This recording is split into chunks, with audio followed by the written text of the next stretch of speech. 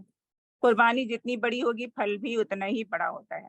حضرت ابراہیم کی قربانی کی نظیر دنیا پیش نہیں کر سکتی، تو پھر اللہ نے انہیں اجر بھی اتنا ہی عظیم دیا کہ رہتی دنیا تک مسلمانوں میں ان کی سنت کو جاری و ساری کر دیا۔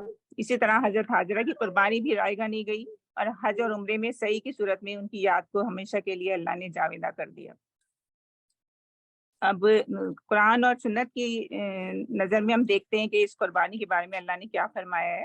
سورہ حج میں اللہ نے فرمایا ہے، اس کی میننگ اس طرح سے ہے کہ تقریباً تمام انبیاء کی شریعت میں قربانی کسی نہ کسی شکل میں موجود رہی ہے۔ سورہ حج میں ایک اور آیت میں اللہ نے فرمایا ہے کہ اللہ کو نہ ان جانوروں کے گوشت پہنچتے ہیں اور نہ ان کا خون پہنچتا ہے، اسے تو صرف تمہارا تقوی پہنچتا ہے۔ دراصل اور یہی تقوی قربانی کی روح ہے۔ اگر دل میں تقوی نہیں ہے تو قربانی میں کوئی روح نہیں۔ سورہ مائدہ میں ہے، اور انہیں آدم کے 2 بیٹوں کا قصہ ٹھیک ٹھیک سناؤ۔ جب ان دونوں نے قربانی کی تو ان میں سے ایک کی قربانی قبول کی گئی اور دوسرے کی قربانی قبول نہ کی گئی، تو اس نے کہا میں تجھے مار ڈالوں گا۔ دوسرے نے جواب دیا اللہ تو متقیوں ہی کی قربانی کو قبول کرتا ہے۔ تو میری بہنوں، تقوی اور جانثاری کے جذبات اس طرح پیدا نہیں ہوتے کہ ہم گائے بگائے خدا کو یاد کر لیں اور کچھ مخصوص رسومات ادا کر لیں اور اس کے بعد اپنے افکار، خیالات، احساسات اور معاملات اور اخلاق میں آزاد رہیں، جو چاہیں سوچیں، جو چاہیں کریں۔ جب ہم یہ عہد کرتے ہیں کہ میں رب العالمین کا مسلم ہوں، تو اس کی کہاں گنجائش رہ جاتی ہے کہ ہم اپنے منمانے طریقوں پر عمل کریں۔ حدیث میں ہے، یہ ترمذی اور ابن ماجہ کی حدیث ہے، حضرت عائشہ رضی اللہ عنہ اس کی راوی ہیں کہ آپ صلی اللہ علیہ وسلم نے فرمایا کہ یوم نہر یعنی 10 ذی الحجہ کو اللہ تعالیٰ کو سب عبادتوں سے زیادہ پسندیدہ عبادت قربانی ہے، اور آخرت میں قربانی کا جانور اپنے اون، بال اور کھان اور سینگ کے ساتھ حاضر ہوگا۔ تو ہمارے پروفٹ صلی اللہ علیہ وسلم ہمیشہ جو ہے 2 جانور کی قربانی فرماتے تھے۔ یہ احمد اور طبرانی کی حدیث ہے، ایک امت کی طرف سے اور ایک اپنی طرف سے۔ اور قربانی کہا جاتا ہے کہ ایک سفید دمبے کی شکل میں 2 سینگ والا دمبا تھا، جو اور کچھ لوگ یہ کہتے ہیں کہ یہ وہ دمبا تھا جو حابیل نے قربانی کے لیے پیش کیا تھا اور وہ اٹھا لیا گیا تھا، پھر اس کو جو ہے وہ اللہ نے دوبارہ حضرت ابراہیم کو یہ بھیجا تاکہ اس کی قربانی کر سکیں۔ تو قربانی کے کچھ مسائل ہوتے ہیں، کچھ اس کو ہم دیکھ لیتے ہیں۔ حضرت ام سلمہ سے روایت ہے کہ آپ صلی اللہ علیہ وسلم نے فرمایا، جس شخص نے قربانی کی نیت کی اور جانور خرید لیا تو پہلی ذی الحجہ سے قربانی کرنے تک اپنے بال اور ناخن نہ کاٹے۔ ٹھیک ہے، قربانی کس کس پر واجب ہوتی ہے؟ قربانی ہر عاقل، بالغ، مرد، عورت، آزاد اور مقیم پر واجب ہوتی ہے جو صاحب نصاب ہو۔ یعنی اگر کوئی شخص مسافر ہے تو وہ قربانی نہیں کرے گا۔ اب جب بھی ہم حج پہ جا رہے ہوتے ہیں تو زیادہ تر ہم مسافر ہی ہوتے ہیں، ٹھیک ہے نا، کیونکہ ہم اگر یہاں سے آپ 20 دن کے لیے بھی جائیں، 25 دن کے لیے بھی جائیں، تو یہاں سے آپ جائیں گی، پھر تھوڑے دن کے بعد آپ عرفات چلی جاتی ہیں، ہے نا، پھر اس کے بعد مینا چلے جاتے ہیں، پھر مدینہ چلے جاتے ہیں، تو ایک جگہ تو 15 دن آپ کا قیام ہوتا نہیں ہے، تو وہاں پہ مسافر رہتے ہیں، اس لیے مسافر کے اوپر قربانی واجب نہیں ہے۔ لیکن اگر آپ کر لیں تو ثواب ہے، لیکن مقیم پر واجب ہے، مسافر پہ قربانی واجب نہیں ہے۔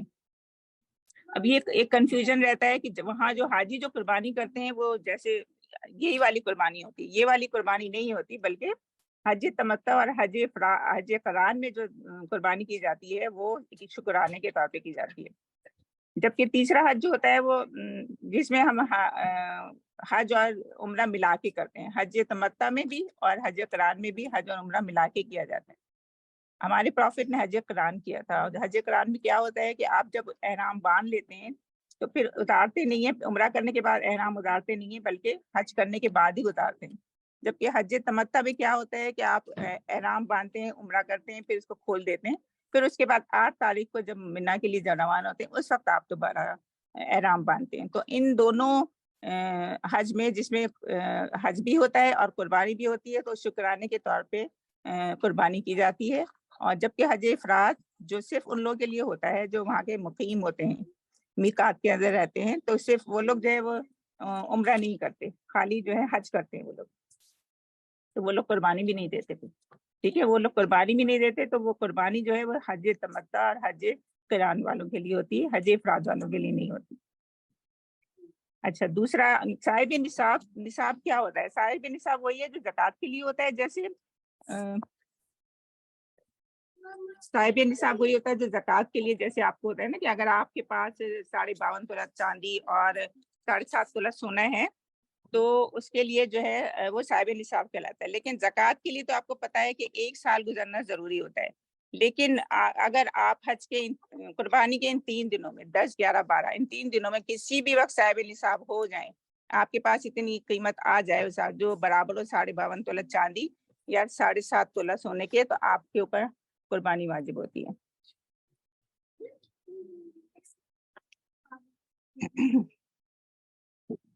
اچھا، حج میں جو قربانی کرتے ہیں وہ تو آپ کو پتہ ہے کہ وہ حج تمتع اور اس کے لیے ہوتی ہے۔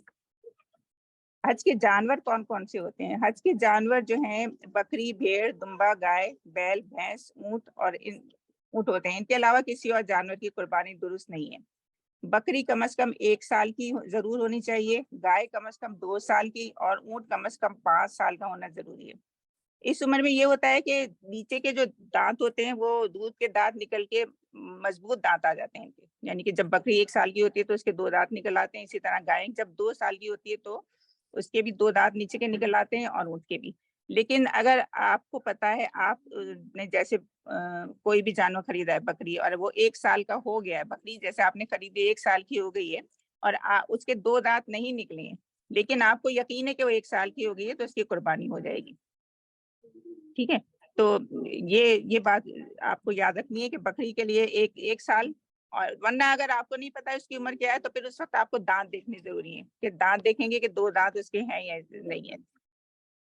جانور میں کوئی جسمانی خرابی نہیں ہونی چاہیے، مثلا نہ وہ اندھا ہو، نہ کانا ہو، نہ کان یا دم کٹی ہوئی، 1/3 سے زیادہ نہیں کٹی ہوئی ہونی چاہیے، نہ لنگڑا ہو، نہ اتنا مریل جانور ہو کہ ہڈیوں میں گوشت ہی نہ ہو، یا اس کا ایک تھن کٹ گیا ہو، یا کوئی رسولی ہو، یا کوئی بھی بیماری ہو، تو وہ جائز نہیں ہے۔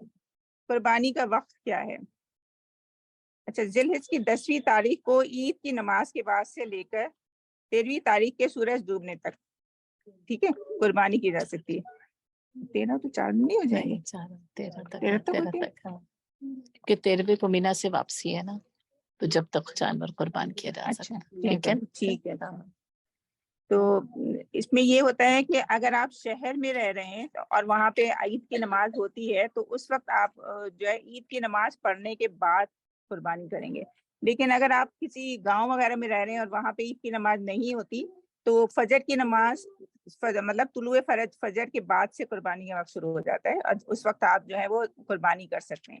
یعنی شہر میں اگر آپ رہ رہے ہیں تو عید کی نماز کے بعد، عید کی نماز سے پہلے کبھی نہیں ہو سکتی، لیکن اگر آپ گاؤں میں رہ رہے ہیں جہاں عید کی نماز نہیں ہو رہی تو طلوع فجر سے وقت شروع ہو جاتا ہے، اس وقت آپ کر سکتے ہیں، نماز قربانی کر سکتے ہیں۔ قربانی کے یعنی 3 دن تو ہیں، لیکن سب سے افضل کون سا دن ہے؟ 10 تاریخ کا دن ہے، اس دن قربانی کی جا سکتی ہے۔ قربانی ان 3 دنوں میں دن رات کسی بھی وقت کی جا سکتی ہے، لیکن رات کو کرنا مکروہ ہے، دن میں زیادہ افضل ہے۔ اچھا، اس کے بعد جو ہے حاملہ جانور کی بھی قربانی کی جا سکتی ہے، لیکن اگر ولادت قریب ہو تو ذبح کرنا مکروہ ہے۔ جو بچہ پیٹ میں سے نکلے اگر زندہ ہو تو اس کو بھی ذبح کر لیا جائے اور اس کا کھانا حلال ہے، لیکن اگر بچہ مردہ ہو تو کھانا جائز نہیں ہے۔ گائے یا اونٹ میں 7 آدمی شریک ہو سکتے ہیں اور 7 اس سے برابر تقسیم ہونے چاہیے، 7 سے زیادہ اس سے نہیں ہو سکتے، لیکن کم ہو سکتے ہیں۔ اچھا، اونٹ میں 10 آدمی شریک ہو سکتے ہیں۔ اچھا، اونٹ میں 10 آدمی شریک ہو سکتے ہیں۔ اونٹ میں 10 ہو سکتے ہیں۔ اونٹ میں 10 آدمی شریک، گائے میں 7 میکسیمم ہے، اونٹ میں 10 میکسیمم، ورنہ ایک اونٹ ایک آدمی ذبح کر سکتا ہے، 2 کر سکتے ہیں، 3 کر سکتے ہیں، بس 10 تک میکسیمم پہنچیں گے۔ اسی طرح گائے میں بھی 7 میکسیمم ہے، ایک آدمی بھی ایک گائے کر سکتے ہیں، 2 حصے ہو سکتے ہیں، 4 5 6 7۔ اونٹ میں 10 سے زیادہ نہیں ہو سکتے اور گائے میں جو ہے وہ 7 سے زیادہ نہیں ہو سکتے۔ اچھا، گوشت کی تقسیم میں یہ بات ہوتی ہے کہ ہم لوگ اندازے سے کر دیتے ہیں، یا پھر اپنے جیسے بہن بھائی ہیں تو وہ کہہ دیتے ہیں کہ ارے کوئی بات نہیں، تجھے زیادہ مل گیا، مجھے کوئی وہ نہیں ہوگا، مجھے اس کو کم مل گیا، یعنی ہم مائل نہیں کریں گے، لیکن ایسا شریعت میں نہیں ہے بالکل بھی۔ شریعت کا حکم یہ ہے کہ 7 اس سے بالکل ایگزیکٹ برابر ہونے چاہیے، اندازے سے نہیں ہوگا۔ اور یہ بھی نہیں ہوگا کہ اس کو پائے مل گئے اس کو سری مل گئے، اس کے سب کو برابر برابر اس سے تقسیم ہوں گے۔ اس کے بعد آپ دینے کے بعد آپ چاہیں تو کسی ایک کو سب کو پائے دے دیں، کسی کو جو ہے، لیکن سب کو برابر حصے تقسیم ہونا بہت ضروری ہے، یہ شریعت کا حکم ہے، اندازہ نہیں کرنا ہے۔ اگر اپنے مال میں سے بطور ایصال ثواب میت کی طرف سے قربانی آپ کرنا چاہیں تو کر سکتے ہیں، اور اس ایصال ثواب میں ایک سے زائد لوگوں کا نام لیا جا سکتا ہے۔ افضل طریقہ یہ ہے کہ گوشت کے 3 حصے کیے جائیں، ایک حصہ رشتہ داروں کے لیے، دوسرا فقراء کے لیے، اور تیسرا خود اپنے لیے رکھ سکتے ہیں، لیکن یہ کوئی فرض نہیں ہے۔ آپ اگر چاہیں تو سارا فقراء کو دے سکتے ہیں، ٹھیک ہے، اگر آپ کی فیملی بڑی ہے تو آپ سارا خود بھی رکھ سکتے ہیں، اس میں کوئی گناہ نہیں ہے، لیکن افضل یہ ہے کہ 3 طریقے کیے جائیں اور اس میں جو ہے نا فقراء کا حصہ ضرور رکھا جائے۔ کھال یا تو خیرات کر دیں یا اس کو فروخت کر کے اس کی قیمت صدقہ کر دیں۔ اس کی قیمت کو مسجد کی مرمت یا کسی اور نیک رفائی کام میں لگانا جائز نہیں ہے، صدقہ کرنا ہی بہتر ہے۔ اپنی قربانی کو اپنے ہاتھ سے کرنا بہتر ہے، مگر اگر اس کی ہمت نہ ہو تو کسی اور سے ذبح کرایا جا سکتا ہے، اور ذبح کے وقت بہتر ہے کہ سامنے کھڑا رہیں۔